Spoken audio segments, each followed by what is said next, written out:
As we continue the Good News video course on how to turn your crosses into resurrections, we're going to move from the Garden of Gethsemane to the second sorrowful mystery of the Rosary, which is the scourging of Jesus at the pillar.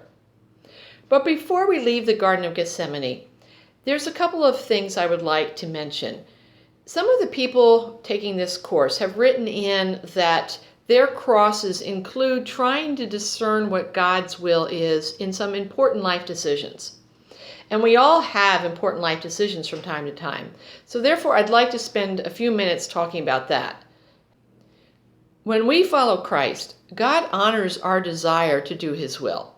So even if we make mistakes, you can rest assured that God is going to correct our mistakes. He's going to guide us. It's like, I imagine that He grabs me by the ankles, and if I start going in the wrong direction, He pulls me, yanks me, He tugs me, and either I'm going to be obedient to that and start moving in that other direction, or I'm going to fall because I lose my balance.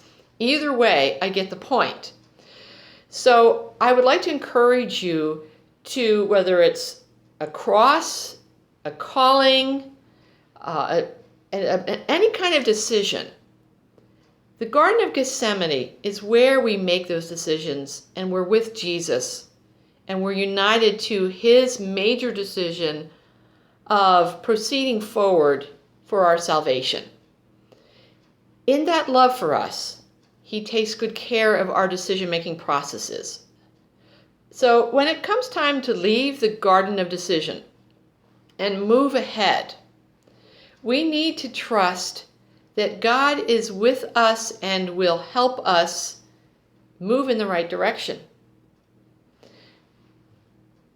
Now, moving in the right direction often leads to the next phase of the Passion of Christ. He was falsely accused, wasn't he? He was wrongly condemned. Think about the times when people have said to you, no, that's not the decision you should make. As soon as we leave the Garden of Decision, we start coming under attack. Somebody is going to say to us, no, that's the wrong decision to make. No, you don't have a calling to the vocation that you're thinking about. Or, no, you shouldn't take that job because it's not as secure as the one you're leaving. Or, no, you shouldn't do this or you shouldn't do that. People think they know better than us. People think they know better than God. People think they know better than what the Catholic Church teaches about how we should live our lives. And if we choose to follow Christ, we will get persecuted for that. And if we are living lives where there is no persecution, we're not suffering for our decisions, then we're probably not really following Christ. We might be sitting near Him on a rock, but we're not really moving forward, because if we're really following Christ, we are picking up a cross. As He said, pick up your cross and follow me. It's not an easy road. There are going to be people who object to what we do and what we say and what we believe. This is when we are scourged. People scourge us, whip us, beat us, browbeat us for the decisions we make when we follow Christ. We need to not listen with full open ears.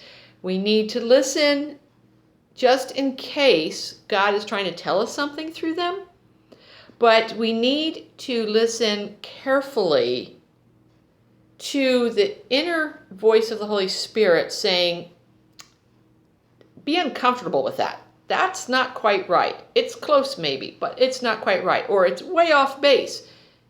Please walk away from that. Ignore that. Let it not bother you. Of course, when we're scourged, when people try to convince us that we're making a wrong decision,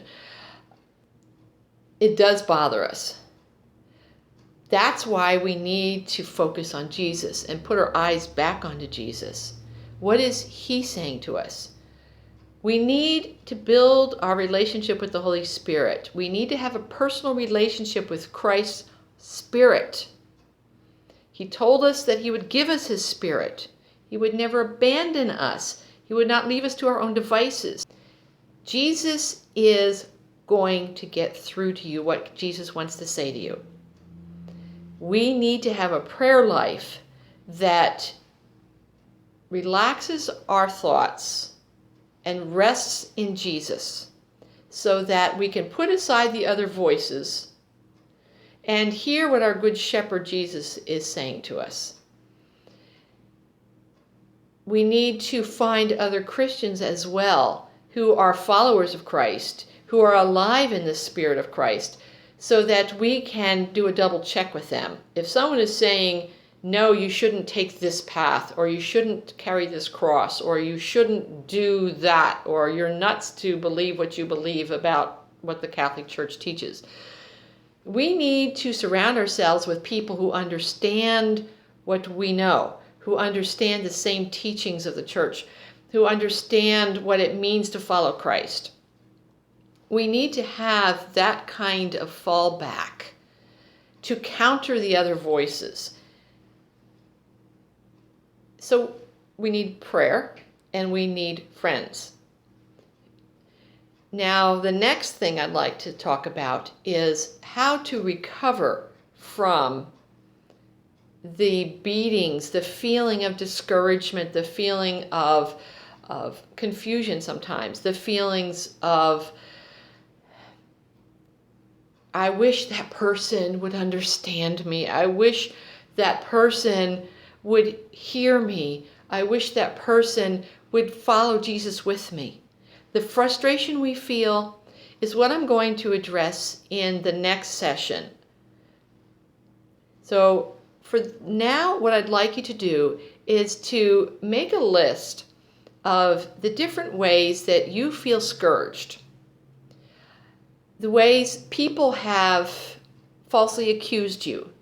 The way others have condemned you for believing what you believe and following Christ, doing what He asks you to do. Bring that list to the next session. Until then, God bless you, and remember, keep your eyes on Jesus.